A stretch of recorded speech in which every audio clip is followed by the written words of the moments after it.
Brought to you by Penguin.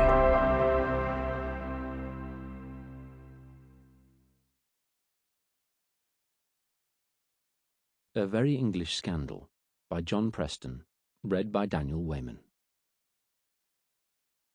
Mr. Holmes, they were the footprints of a gigantic hound. Arthur Conan Doyle, The Hound of the Baskervilles. Part 1. 1. A Dinner at the House of Commons. One evening in February 1965, a man with a fondness for mohair suits, an unusually wrinkled face, and a faint resemblance to Humphrey Bogart walked into the members' dining room at the House of Commons. His name was Peter Bessel, and he was the Liberal MP for Bodmin in Cornwall.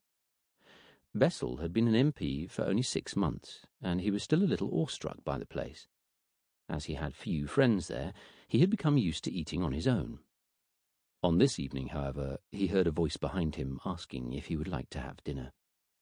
The voice belonged to another Liberal MP, Jeremy Thorp. Although he was almost 8 years younger than Bessel, Thorpe had been in Parliament since 1959. At 36, he was the rising star of the party, widely tipped to become the next leader. While some of the older members found him brash and hot-headed, no one could doubt his appeal to voters. As well as being ebullient and good-looking in a cadaverous sort of way, Thorpe had apparently bottomless reserves of charm. These had been deployed to great effect in his constituency of North Devon. With its rolling moorland and deep valleys, North Devon may have been famously picturesque, but the people who lived there tended to have poorly paid jobs, either on the land or in the fishing industry. Thorpe was about as far from being one of them as possible, a smooth old Etonian with a distinctive taste in clothes. He favoured a cashmere overcoat with a velvet collar and, rather more eccentrically, a brown bowler hat. However, it didn't take long for him to win them over. Thorpe was charismatic and sympathetic.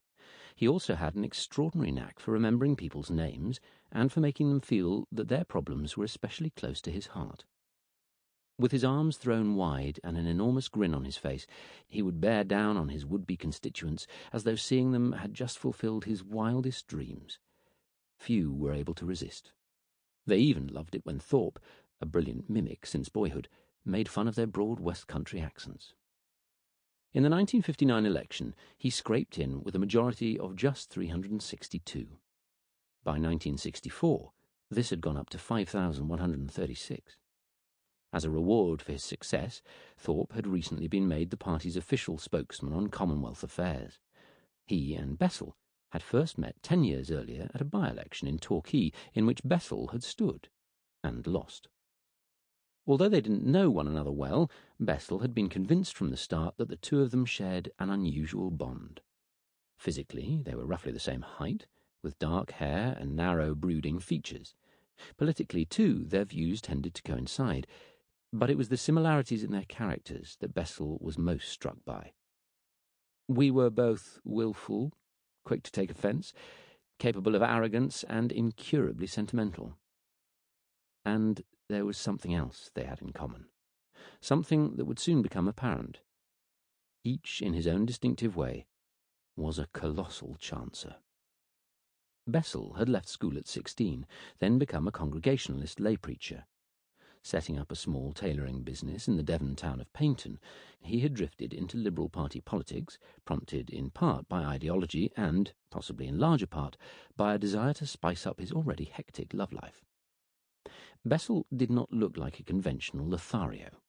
He once likened his face to a badly tessellated pavement, and the mohair suits he wore caused him to shimmer slightly whenever he stood near an electric light. The effect was capped by his extraordinarily gravelly voice, which made him sound like a lounge lizard in an Edwardian melodrama. Nonetheless, he enjoyed considerable success with women. Soon after the death of his first wife, from tuberculosis, Bessel married again.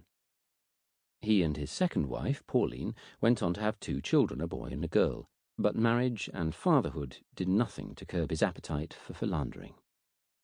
However rackety Bessel's love life was, it was nothing compared with his business dealings. Over the years, he had been involved in a number of schemes that he was convinced were going to make his fortune, including... Sample complete. Ready to continue?